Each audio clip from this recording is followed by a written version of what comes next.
Who is this chicken? What is she talking about? Hi, I'm Shannan E. Johnson, CEO of The Professional Pen, where we develop screenwriters from I did a pitch. Need help on your screenplay? Go to www.theprofessionalpen.com. So my first one was a rewrite. And when I finished the outline, I decided I wanted to change the genre into a genre that I don't write or haven't written in a very long time.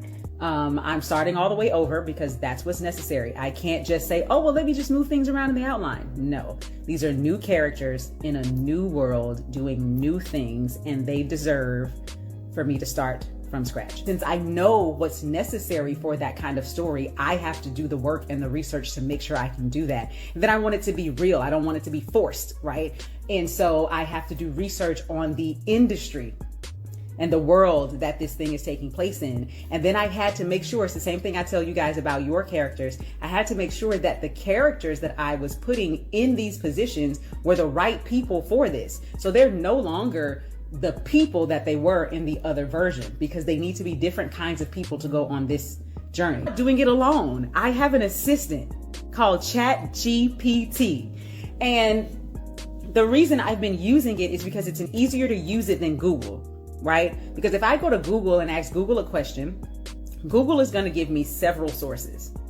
So I'm going to have to take the time of clicking through each one to find the thing that I need.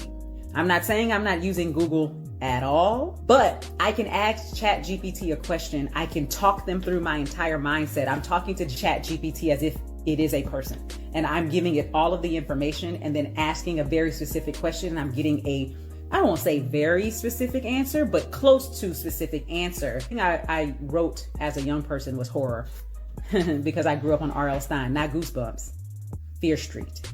I have to make that distinction because it seems like there was a generation of people who grew up on Goosebumps because Goosebumps ended up, being on television. I grew up on Fear Street, right? So Fear Street was like the for real, they ain't here killing people. Goosebumps was like the light kitty version of killing people. But then I grew up, and love and all this other crap, and I started writing other stuff. What other questions did I ask? I got specific because, like I said about my characters being redeemable, my protagonist was very flawed, but everybody liked her. And I wanted to know if that made sense. I wanted to know, she's in the wrong, but these men in her life have so much forgiveness for her. And are you buying it? And would you buy it? Why? Or why not? I was asking questions like that. I also was asking the same question, do you like her? She's not a terrible person. She was just the person in the wrong. Are you rooting for her? And then on the other end, can you understand from the men's point of view why they are forgiving her? They get tired of seeing men, specifically Black men, always being a negative representation of what happens in relationships. Obviously I'm a woman, so I get it. But at the same time, I have a lot of male friends who are like, yeah, but women be out here acting up too. And it's so foreign to me because my friends aren't like that. But there are women out there who need healing just as much as men do. And therefore they're out here breaking hearts. And so something that I would like to do in the space of screenwriting is to show Black men how multifaceted and complex they are. I don't subscribe to the men are stupid, men don't have feelings, men don't know what they're doing, they just doing, men don't think. I don't subscribe to that. And I think we play into those stereotypes in our writing, right? Because that's what we're used to seeing. Get notes from my story experts. I don't get script coverage. Look, let me say this. I haven't gotten script coverage other than when I was going to work with the producer and she asked me to get script coverage. I got script coverage then. She ended up, not wanting to make it, which is totally fine. But other than that, I usually don't get script coverage. I get development notes, which I say all the time. That's the thing that's going to help your script. Script coverage is unhelpful to you as a writer. It's helpful to the producer. That's why I got it. The producer needed to hear from somebody else that it was worth her reading. That's why I got the script coverage. Other than that, it's unhelpful to you. I'm going to say that as many times as I can. Every time somebody asks me about script coverage, I'm going to say it's unhelpful to you. You should always, anytime anybody sends you something, just read it. Send you notes, coverage, whatever it is, just read it and see how other people interpreted what you did. You know what I mean? Sometimes that's all you need. It's not about literally going in there and changing every single thing, blah, blah, blah. It's just, I want to know how they interpreted it. Versus a lot of the times we have our guard up and we want to say, you didn't get it right. Well, they got it how they got it, which means somebody else might read it and get it that way, which means somebody else might watch it and get it that way. You still might decide, okay, I'm fine with that, but at least you have the information. I'll do is I will put up the same document here that I have here. You can't see it now because my documents aren't up because I wrote earlier today. But I will put my Google Doc here and I'll put it here. So that here, this is where I'm working. But as I'm realizing something that needs to go in another place in the document, instead of doing all the scrolling over here, I go over here and I can just scroll here and throw something in without losing my place in what I'm doing here. So because it's Google Docs, it updates in both places. And so I really have fun with that. And then I also have Chat GPT open on my second screen because my assistant and I, we get it in. There are a whole lot of places that do script coverage.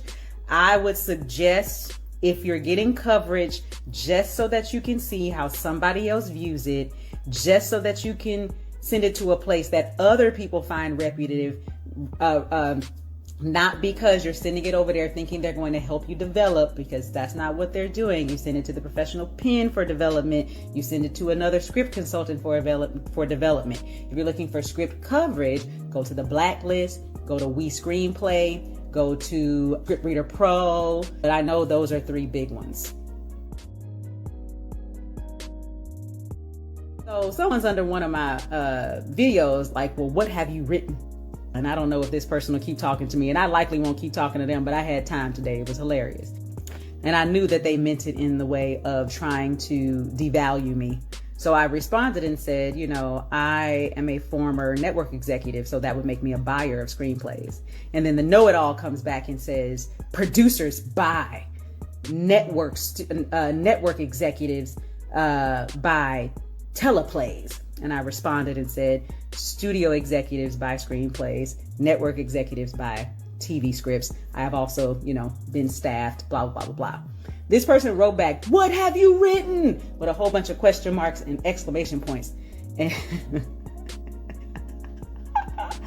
And so I responded laughing.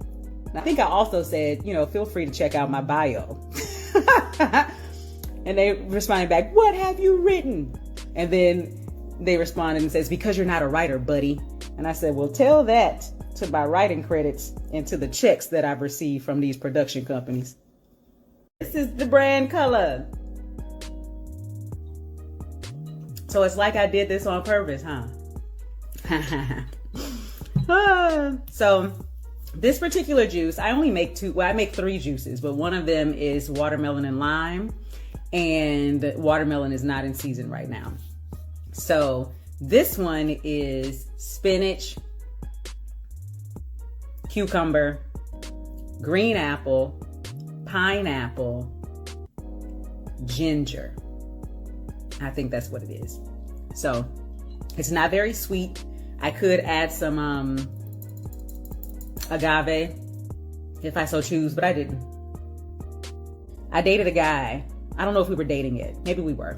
But I dated a guy, and I don't know why we were talking about this, but he asked me, did he ask me about what my favorite books were? He couldn't have, because I don't think that would have been my answer. But for whatever reason, I was talking about being a child and how my bus stop was the library because my mother knew that I liked books and she was almost never on time.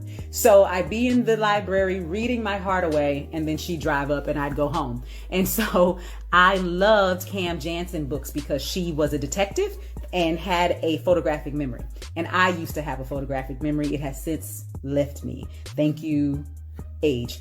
But anyway, I loved Cam Jansen. And so I told him this story. And then like weeks later, he had mailed me some Cam Jansen books. Now, if you want to make a difference in your woman's life, just listen and follow through.